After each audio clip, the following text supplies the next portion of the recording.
At my daughter's birthday, I found her cake in the trash. My sister sneered, she didn't deserve it anyway. I took my kid and left.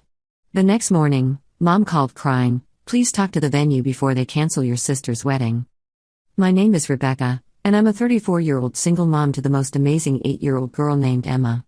What happened last weekend has completely shattered my relationship with my family, and honestly, I don't think there's any coming back from this. Let me give you some background. My younger sister, Victoria, has always been the golden child. She's 29, stunning, successful, and engaged to a wealthy hedge fund manager named Preston. Everything in her life seems perfect, at least on the surface. Growing up, I was always the responsible one, the reliable daughter who helped with everything, while Victoria got all the attention and praise for simply existing. When I got pregnant with Emma at 25, my ex-boyfriend Marcus bailed immediately. I had just turned 26 when she was born. My parents were disappointed but supportive, though I always felt like I'd let them down. Victoria, on the other hand, never let me forget it. She'd make little comments about my choices, about how I was struggling financially, about how Emma didn't have a father figure. But I bit my tongue because family is family, right? Fast forward to 3 weeks ago. Emma's 8th birthday was coming up, and she'd been talking about it for months. She wanted a princess-themed party with all her friends from school. I'd been saving money for half a year to make this happen. As a medical receptionist, I don't make much, but I wanted to give my daughter something special. I'd booked a community center, ordered decorations, arranged for a face painter, and most importantly, I'd commissioned a custom cake from this amazing local bakery. It was a 3-tier princess castle cake that cost me $450. I know that sounds extravagant, but Emma had seen a picture of something similar online and her eyes had lit up like stars. I picked up extra shifts for 2 months to afford it. My parents offered to help host the party at their house since they have a big backyard, and honestly, it would save me some money on the venue. I was grateful and accepted. Victoria was supposed to be there too, though she'd been acting weird about the whole thing, making comments about how elaborate the party was for just a kid's birthday. The party was scheduled for Saturday at 2 p.m. I arrived at my parents' house at 10 a.m. to set up. The cake was supposed to be delivered at noon, and I wanted everything perfect before the guests arrived. My mom, Patricia, was helping me hang streamers and balloons. My dad, Robert, was setting up tables in the backyard. Victoria showed up around 11 a.m. with Preston. She immediately started criticizing the decorations, saying they looked cheap and that the color scheme was too childish. I reminded her it was a party for an 8-year-old, but she just rolled her eyes. Preston seemed uncomfortable with her attitude but didn't say anything.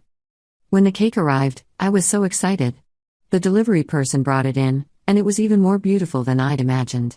The castle towers were perfect, complete with edible glitter and little fondant princesses. Emma wasn't there yet because my best friend Sarah had taken her to get her nails done as a special birthday treat, so I wanted to surprise her with the cake. I carefully placed the cake in my parents' dining room, away from the setup chaos. I took about a dozen photos of it because I was so proud. This cake represented so much sacrifice and love.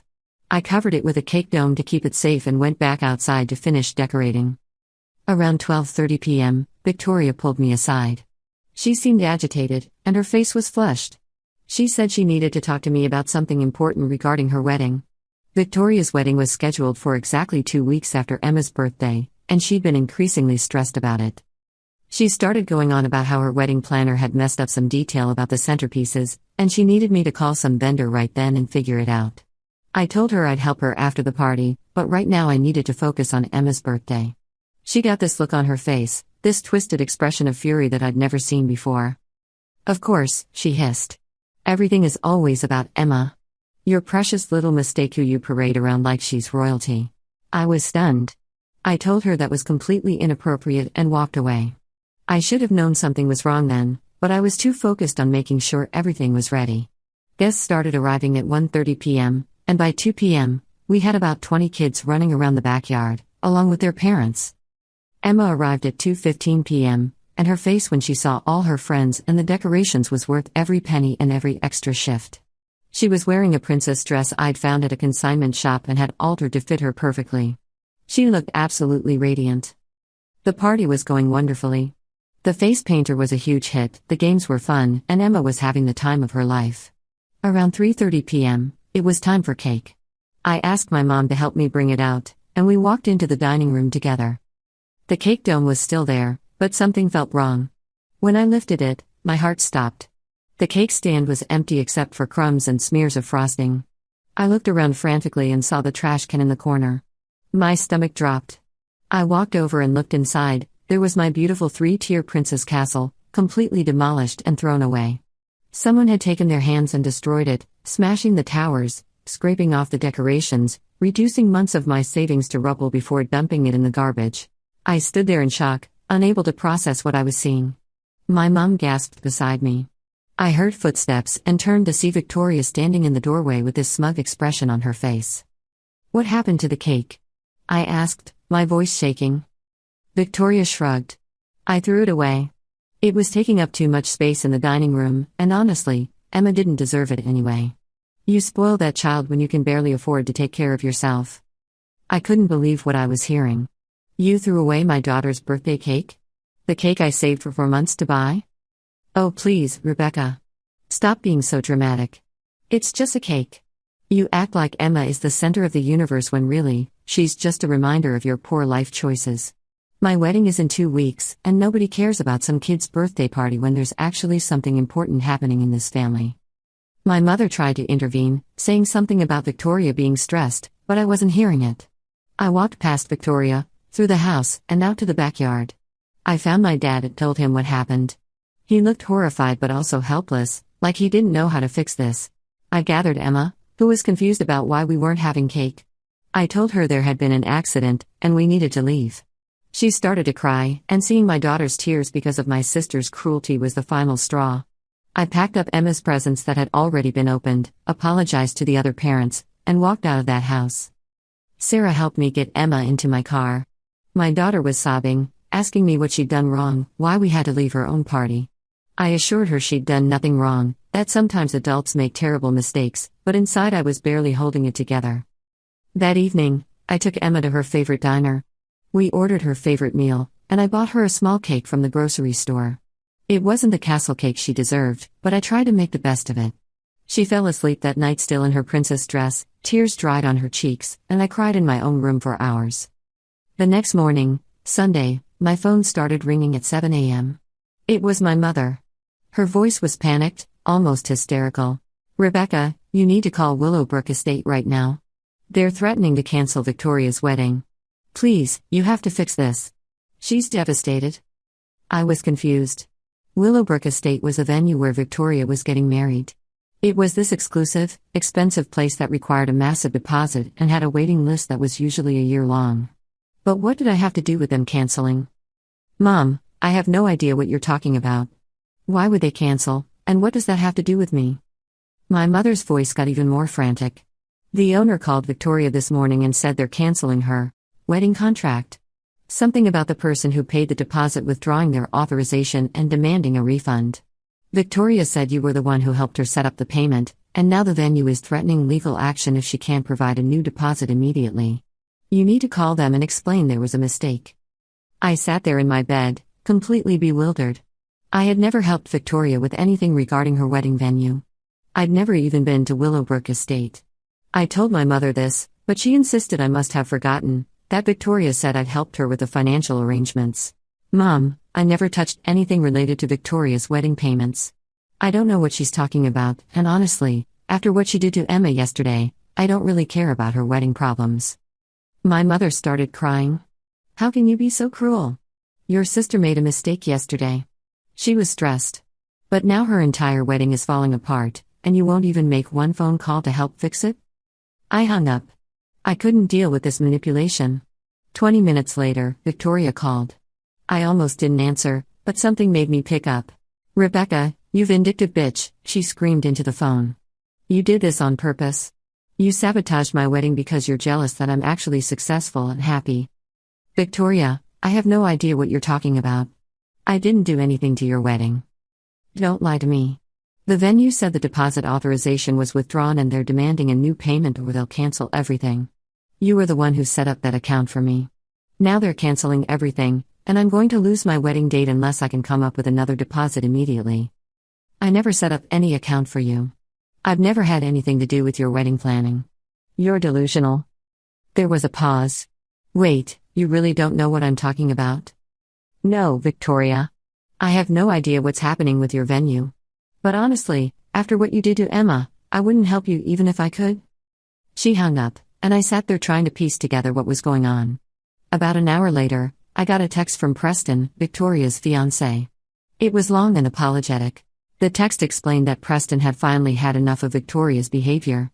He'd been having doubts about the wedding for months, watching how she treated people, including me and Emma. Yesterday at the party, when he saw what Victoria did to the cake and heard what she said about Emma, something snapped for him. He'd gone home and made a decision. He had paid the venue deposit from his personal account, and that morning, he'd called Willowbrook Estate and told them he was withdrawing his payment authorization and requesting a full refund since he was calling off the wedding. The venue policy required both parties to authorize the deposit, and without his consent, they couldn't keep his money. He told them Victoria would need to provide a new deposit if she wanted to keep the date, knowing full well she couldn't afford it on her own. Preston's text continued, saying he was breaking up with Victoria and calling off the wedding entirely. He said he couldn't marry someone capable of such cruelty toward a child, and yesterday had shown him the true nature of the woman he'd been planning to spend his life with. He apologized for the drama this would cause and asked if there was anything he could do to make up for what Victoria had done to Emma. He ended the text by saying he'd already sent a payment to my Venmo account, the same amount as the destroyed cake plus extra, and that he hoped Emma could have a proper celebration. I checked my Venmo, and there was indeed a payment from Preston for $1,200 with the note, for Emma's proper birthday celebration. "I'm sorry for everything." I sat there staring at my phone, processing everything. Victoria's wedding was cancelled, but not because of anything I'd done. Her own fiancé had finally seen her true colors and called it off. And somehow, my mother and Victoria had immediately assumed I was responsible and attacked me for it. My phone rang again. It was my father this time. His voice was tired and sad. "Rebecca, your mother told me what happened. I just spoke with Preston. I want you to know that I'm sorry. I'm sorry for yesterday, for not standing up for you and Emma when Victoria destroyed that cake. I'm sorry for calling you this morning before knowing the full story. Preston told me everything, and I understand why he did what he did." I started crying. "Dad, she destroyed Emma's birthday. She deliberately ruined the one special thing I'd saved so hard to give my daughter. And she said Emma didn't deserve it." "I know, sweetheart. What Victoria did was unforgivable. Your mother and I have been enabling her behavior for too long, and we failed you and Emma yesterday. I'm going to do better. We're going to do better. Dad, I don't know if I can come around anymore. Not if Victoria is there. I can't expose Emma to that kind of cruelty. I understand. We'll figure something out. But right now, you focus on Emma. Give her the birthday she deserves." We hung up, and I spent the rest of the morning planning. Using Preston's money, I rebooked the community center I'd originally looked at.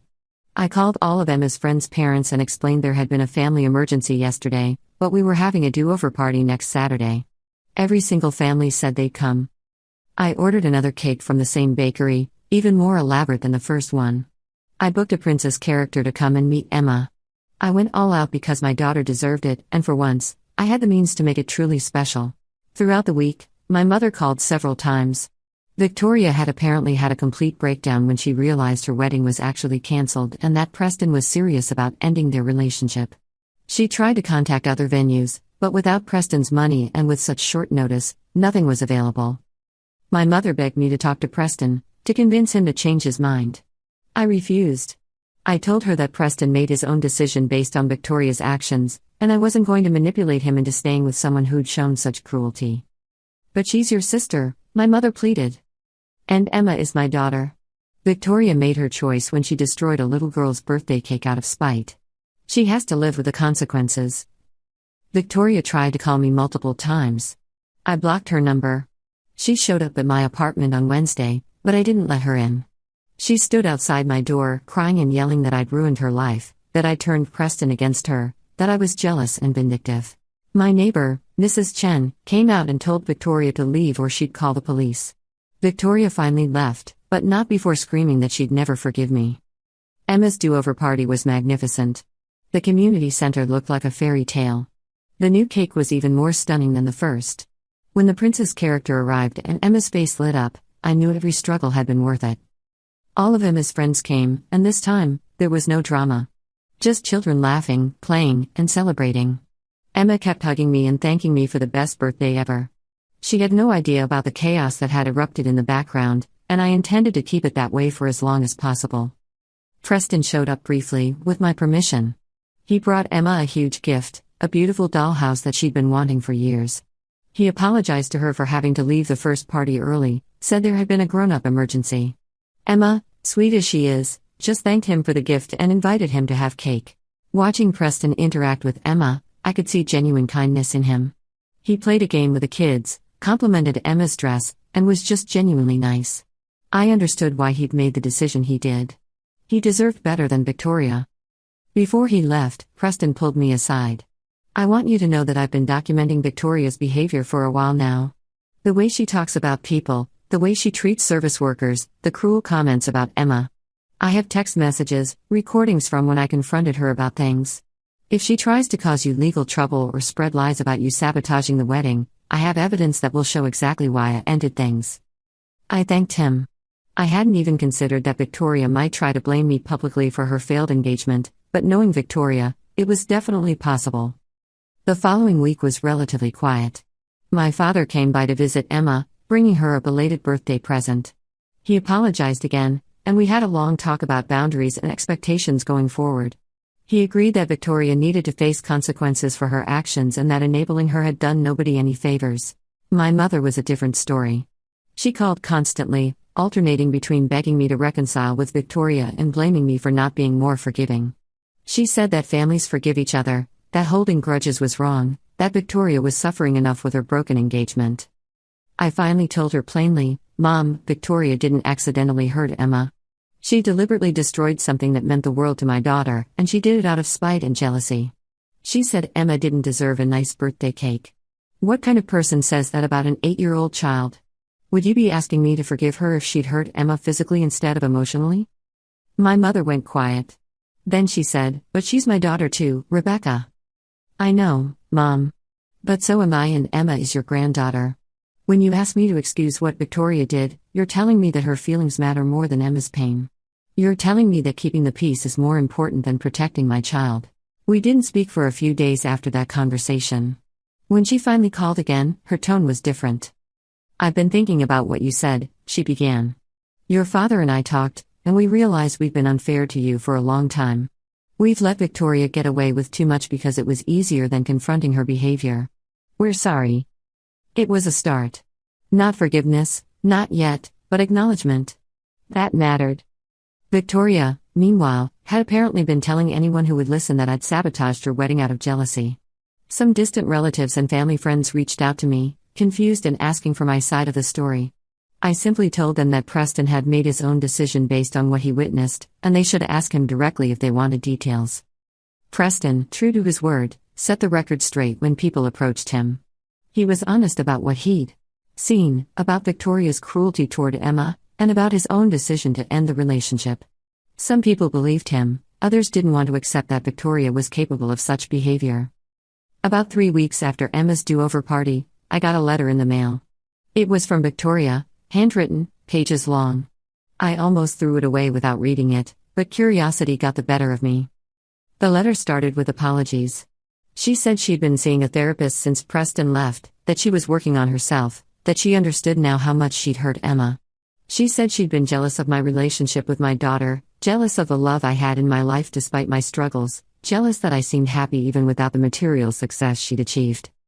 She wrote about how she'd always felt pressure to be perfect, to be the successful daughter, to make up for my mistakes.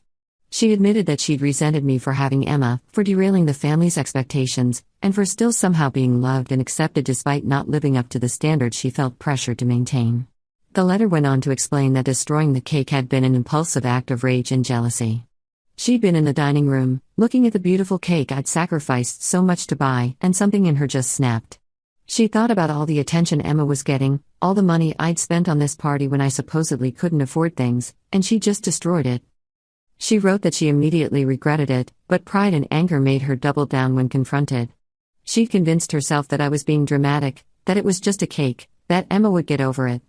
But seeing Preston's reaction, losing her wedding, losing her relationship, had forced her to confront what she'd done. The letter ended with a plea. She asked if there was any way I could forgive her, not now, but someday. She said she understood if I never wanted to speak to her again, but she wanted me to know that she was sorry and that she was trying to become a better person. I read the letter 3 times. I felt a lot of things: anger, sadness, a tiny bit of sympathy, but mostly just exhaustion.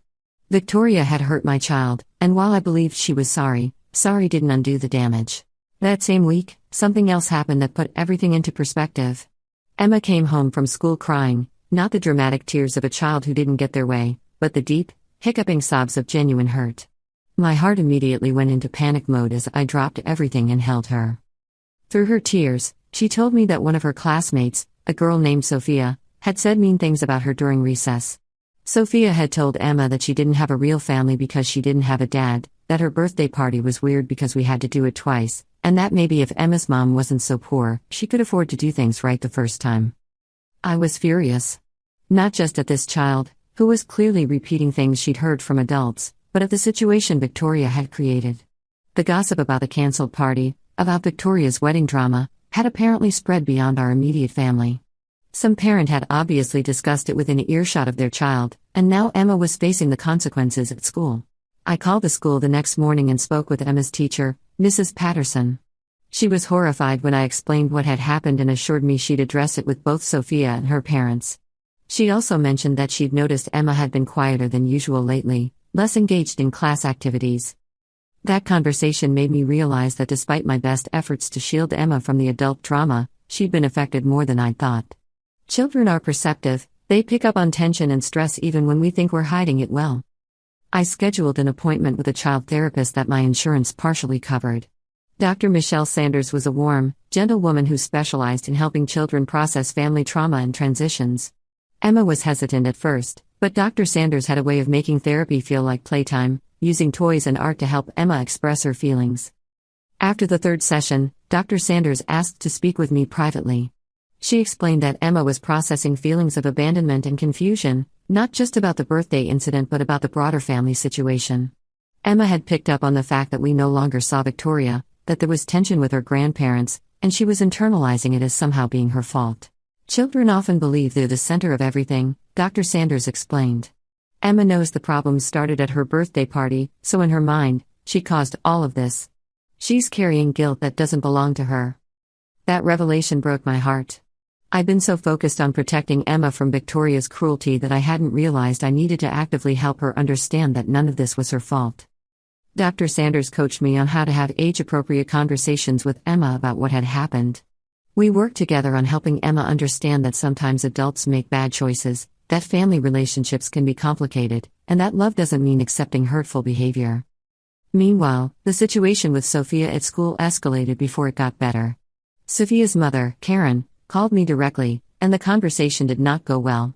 She accused me of making a big deal out of kids being kids and suggested that if I wasn't so sensitive, Emma wouldn't be having problems.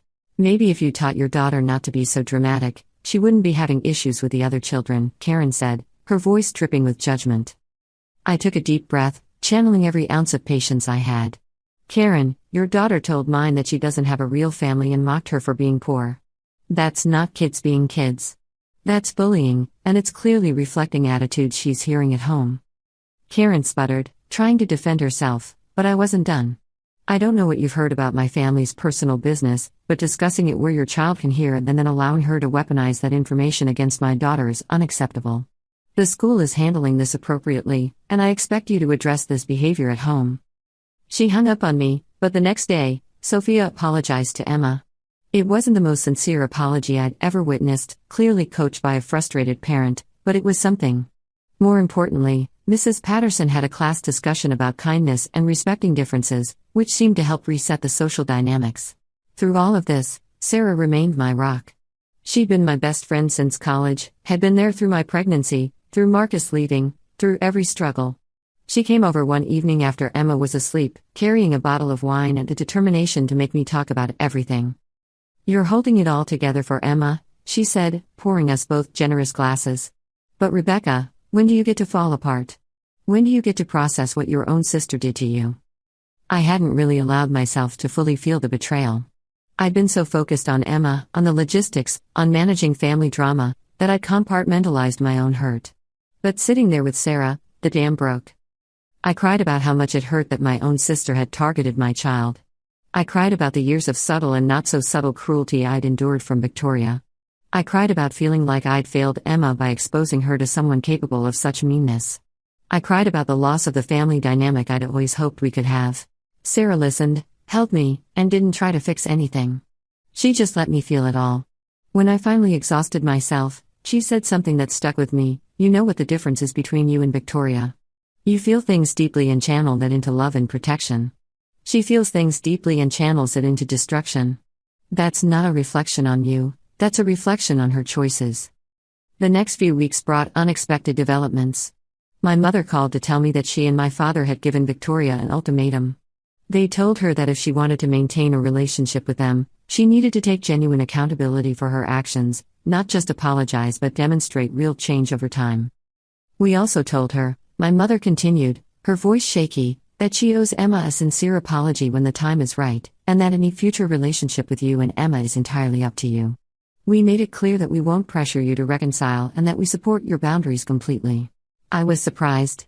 My parents had never been good at confrontation, especially with Victoria. This represented a significant shift in family dynamics. My father visited the following weekend, and we had the most honest conversation we'd ever had. He admitted that he and my mother had unconsciously favored Victoria because she seemed to need less, seemed more together, seemed to fit their image of success. They'd taken my stability and responsibility for granted, assuming I didn't need as much attention or validation. We failed you, he said, tears in his eyes. We failed you when you got pregnant, and we made you feel like a disappointment. We failed you when we didn't support you enough as you raised Emma alone. And we failed you catastrophically when we didn't immediately defend you and Emma from Victoria's cruelty. He told me he'd been doing his own therapy, that he was working on understanding the patterns that had led to this point. He asked if he could be more present in Emma's life, not as a way to ease his guilt, but because he genuinely wanted to be a better grandfather. I agreed, with clear boundaries. He could see Emma regularly, but any mention of Victoria to her had to be approved by me first. If Emma asked questions, he needed to be honest but age-appropriate. And if Victoria ever showed up unexpectedly when he was with us, he needed to leave with her immediately. He agreed to everything without hesitation. Over the next month, he proved himself reliable. He showed up for Emma's school play, took her to the park, helped her with a school project. Emma started opening up to him more, and I could see their relationship strengthening. One evening, about 2 months after the birthday incident, Preston reached out again. He asked if he could meet me for coffee to discuss something important. I was hesitant, but curious enough to agree. We met at a quiet cafe near my apartment. Preston looked different from the last time I'd seen him, more relaxed somehow, less burdened. He thanked me for meeting him and got straight to the point. I've been thinking a lot about everything that happened, he began. About my role in it, about the signs I ignored, about how long I let things go on before I took action. I was complicit in Victoria's behavior by not calling it out sooner. He explained that he'd grown up in a family where keeping up appearances was everything, where confrontation was avoided at all costs. When he saw red flags in his relationship with Victoria, he'd rationalize them, made excuses, convinced himself that everyone had flaws. But what she did to Emma, he continued, I couldn't rationalize that. Cruelty toward a child, deliberate destruction of something that brought joy to a little girl, that was a line I couldn't pretend didn't exist anymore. Preston told me he'd been in therapy too, working through his own patterns of conflict avoidance and people-pleasing. He'd realized that by staying silent about Victoria's behavior toward others, he'd enabled it to escalate. I wanted to tell you this because I know my actions caused fallout in your family.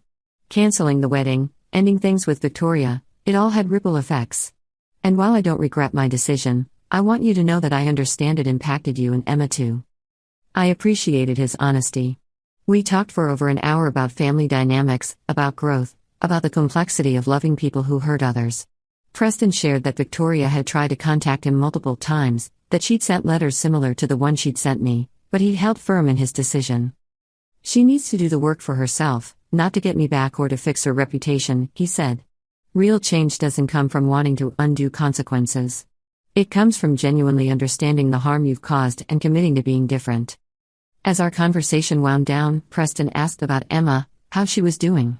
I told him about the therapy, about the school situation, about how resilient she was proving to be. His eyes got misty, and he admitted that one of his biggest regrets was that he wouldn't get to be a positive presence in Emma's life long term. She's a special kid, he said. The world needs more people like her, people who stay kind even when others aren't. You're raising someone remarkable, Rebecca. That conversation with Preston gave me a lot to think about. It reinforced my belief that consequences, while painful, were necessary. It also showed me that good people can be in relationships with people who do bad things, and recognizing that and walking away takes its own kind of courage. I didn't respond to the letter. Maybe someday I would, but not now. Emma was thriving, happy, and secure. She'd moved past the trauma of her ruined birthday party, thanks to the amazing do-over celebration. My focus was on maintaining that happiness and security. My relationship with my parents slowly improved. They made efforts to see Emma regularly, always checking with me first to make sure Victoria wouldn't be around. They acknowledged their role in enabling Victoria's behavior and actively worked on setting boundaries with her. My father told me that Victoria had moved out of state, taking a job in another city. It was probably for the best, a chance for her to start over, to work on herself away from the family dynamics that had shaped her. Preston and I stayed in occasional contact. He was dating someone new, someone he said treated people with kindness and respect. He still sent Emma birthday and holiday gifts, which I appreciated. He'd become an unexpected positive presence in our lives. The story eventually faded from family gossip. New dramas arose, other things captured people's attention. But the impact of what happened stayed with me. It taught me the importance of protecting my daughter, even from family. It showed me that sometimes the people who are supposed to love you can be the ones who hurt you most. And it reminded me that consequences, while painful, are necessary for growth and change. Emma asks about Victoria occasionally. She remembers her aunt clearly and knows there was conflict at her birthday party, though she doesn't understand all the adult complexities behind it. I tell her that Aunt Victoria made some choices that hurt people and needed to go work on being a better person. When she's older, if she wants to know more, I'll tell her a more complete version of what happened. But for now, I give her honest but age-appropriate answers that help her process without carrying burdens that aren't hers to bear. Looking back, I think about that moment in my parents' dining room, staring at the destroyed cake, listening to Victoria sneer that Emma didn't deserve it anyway. I think about how betrayed I felt, how heartbroken I was for my daughter. And I think about the strength it took to walk away from that party, to choose Emma over family peace. I don't regret it. Not for a second.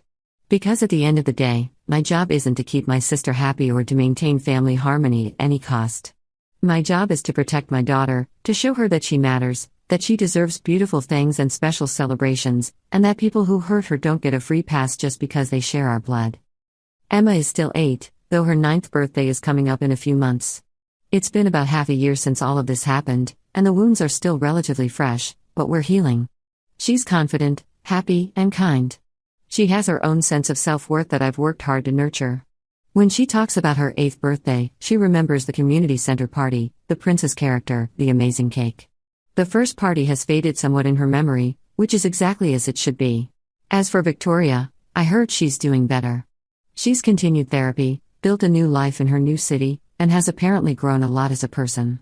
My mother says she asks about Emma sometimes, that she's genuinely trying to change. Maybe that's true, maybe it's not. Time will tell.